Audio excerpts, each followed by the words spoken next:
Protesters have been gathering at American embassies around the world after the announcement Donald Trump had been promising since his days on the campaign trail. Today, we finally acknowledge the obvious, that Jerusalem is Israel's capital. This is nothing more or less than a recognition of reality. It is also the right thing to do.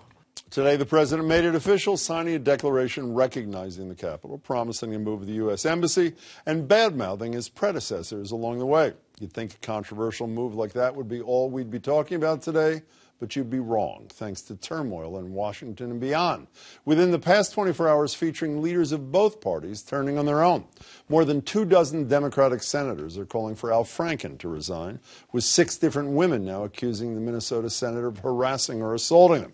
Among those calling for Franken to step down is Massachusetts' own Senator Ed Markey and chair of the Democratic National Committee, Kirsten Gillibrand.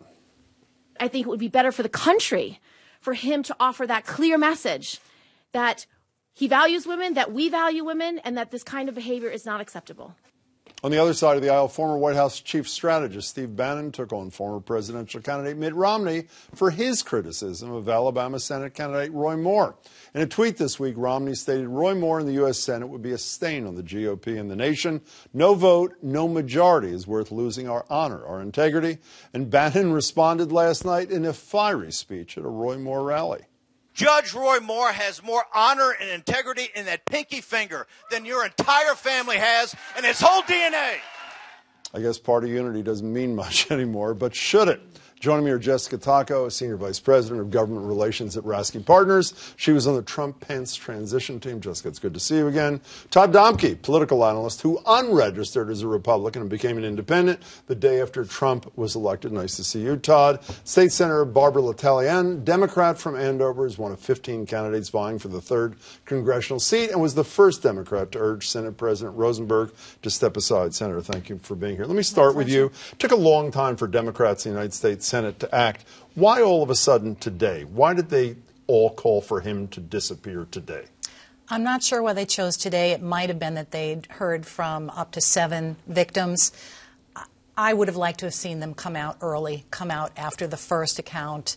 This needs to be focused on victims. This cannot be focused on upholding the status quo. By the way, my sense was this really about the victims, or was this about they were told you really can't criticize Roy Moore when you haven't cleaned your own house? Wasn't it more that than all of a sudden this sudden impulse to help these women? It could be, but we know that Kirsten Gillibrand has been working on defending women from sexual assault in the armed forces. So I just... And saying that Bill Clinton should have resigned. That's right. That's right. Yes. I think that they did the right thing today. I wish it had happened sooner. And by doing the right thing, regardless of what the motive is, they do get the moral high ground here, do they not? Conyers is gone as of yesterday, even though that took a while. John Conyers. Al Franken, in all likelihood, is going to announce it his thing tomorrow. They're gone. The president accused by a number of women, Roy Moore, an accused child molester. The Democrats do have the high ground now, do they not? Well, it's sad that the Republicans, not all Republicans are supporting Roy Moore, by the way. You've got Flake that came out and has supported his opposition. You had Gardner come out today. Was trashed by Steve Bannon for doing it. And Bannon doesn't represent all Republicans, obviously. So it's a shame that it's getting that the Republican Party is getting framed this way because of the decision of Bannon, of President Trump to support Roy Moore. I think it's also very telling of the politics in Washington right now that you've got a party that would rather see someone that could be a potential child molester in office than a Democrat. I think that's very sad. It really speaks to the issues in Washington. I think it also illustrates that this issue of sexual harassment does transcend party lines. It really does. It's not a Democrat or Republican issue, and it's not just in politics. Did the Democrats not win the day today? I mean, now they've cleaned house. Admittedly, it did take a while, and I think they could have to explain that. But as of today, the 2 offenders are gone. Right. No, the Democrats now will feel free to go after the Republicans. But some of the Democratic tacticians probably wouldn't mind Moore winning that Senate seat in Alabama because they know that would continue to tarnish the Republican Party. And it wasn't just Trump and Bannon coming around on Moore.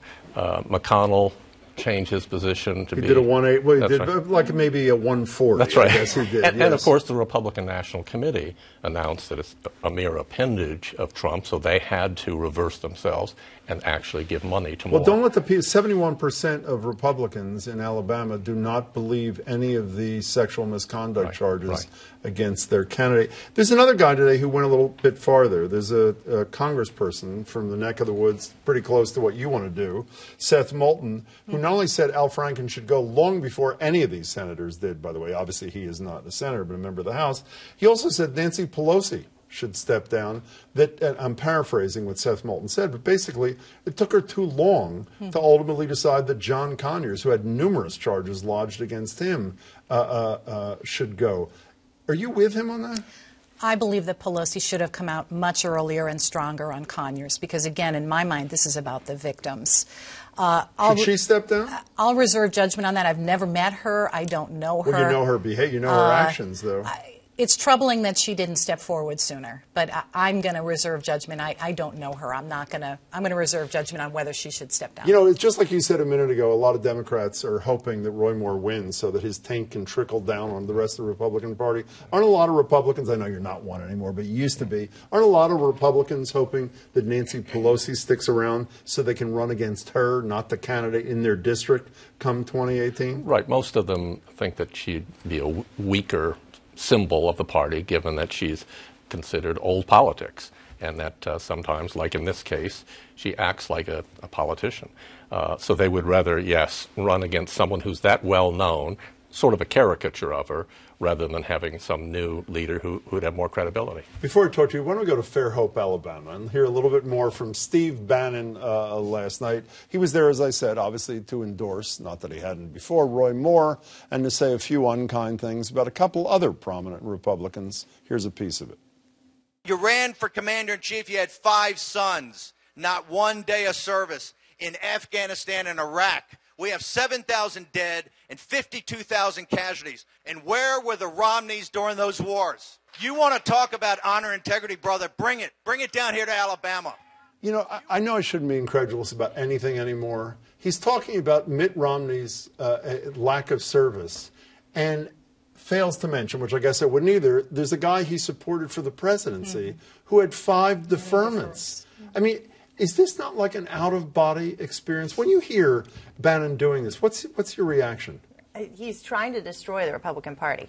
And he's hurting or going after someone like Mitt Romney, who I think we can all agree has strong character. Whether or not you agree on his politics, Mitt Romney is a statesman, and he could have been a great president. So I think that it's unnecessary. I think Bannon is continuing to show his character by doing this, and I hope that it's exposed to voters. You know, speaking just one other Republican I want to get in the mix. He also trashed Mitch McConnell. Why not? While he's there, the Republican leader in the Senate. But another basis for criticism of McConnell. McConnell said today that Al Franken should go.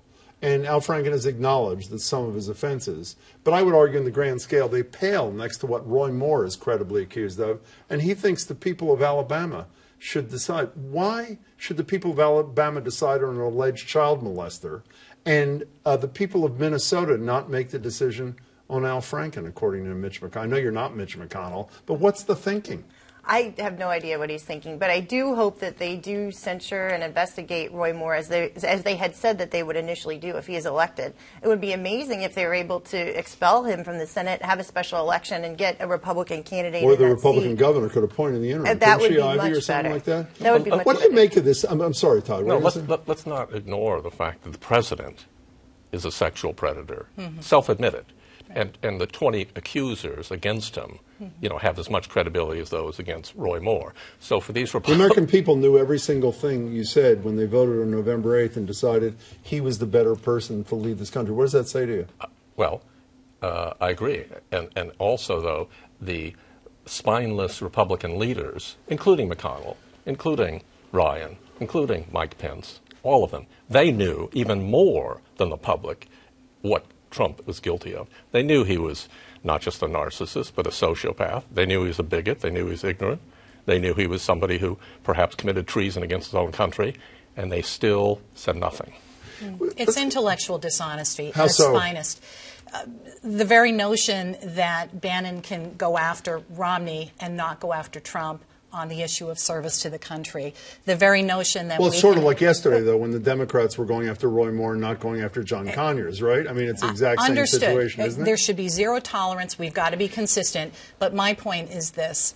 I think that, it's been stated that the Republican Party would rather see a child molester enter the federal Senate than, in their words, elect a liberal member of the Democratic Party. That is a fair statement. I mean, that is a fair statement for Donald Trump and Steve Bannon. Is that not fair, as extreme as it sounds? They are saying an accused child molester is better for this country than a, quote, liberal Democrat, which is like a curse term in Alabama. Is that not right? And that's what I said earlier, that that's really scary, that's a Washington climate. But what I'd like to reiterate is that Steve Bannon is not an elected official. He doesn't represent all Republicans. I understand. Well, can we talk about another elected official, the guy who you're very close to personally? Where's the vice president on all this? The Atlantic came out with a story today saying he was not only ready to jump ship after Access Hollywood, he was ready to lead a coup and take over the ticket, theoretically, with Condoleezza Rice. Does he support Roy Moore? Does he support this thing that the senator said a minute ago, an accused child molester? Where is he on all this stuff? Well, I think if you look at what Mike Pence is doing, he's out governing. He's visiting folks. He's trying to push tax reform. He's been on the Hill trying to push tax reform. Doesn't he have an obligation to tell us where he stands on this critical issue in Alabama? His silence is deafening. But there is silence from Nancy Pelosi for months, from Democrats for months. There's a lot of deafening silence in Washington. So I think we can make a long list. It has to stop now. But when we're talking about the Vice President of the United States, he's complicit. He knows about Flynn. He knew about the lying. And any time Trump needs a defender, he's there, jumping through hoops. How do we know that he... And also, by the way, reportedly, Mike Pence's wife said, she considered Trump vile, and yet her husband continues to be complicit, continues to be silent, and continues, I think, like in the case of Moore, of showing he has no problem with supporting a sexual predator. He did it for Trump, and I'm sure he's doing it for Moore. You get the final word here, Jessica. Well, I don't think we should be litigating what's happening in his home life, and we have no idea. But at the end of the day, but he could disabuse us of all this by just standing up and saying, "Here's where I am on Roy Moore, and here's where I am on whether I believe those women." No, Mike Pence is focused on governing right now, and we need somebody to be focusing on. All of these folks in Washington need to be focused on governing right now. We have a lot of issues at hand. There needs to be moral authority here as well. And the fact is, by the way, that there's a moral vacuum from all parties, from both parties, from everyone in Washington. It's not that Bannon wants to destroy the party. He has taken over the party with Trump's help and with these spineless leaders who won't stand up. And they wouldn't stand up to defend Romney, and they wouldn't stand up to say that Trump is guilty of what he's guilty of. Nice to see you. Pleasure. Todd, nice to see you. Senator, thank you for your time. My Hope to see you again soon. Thank you.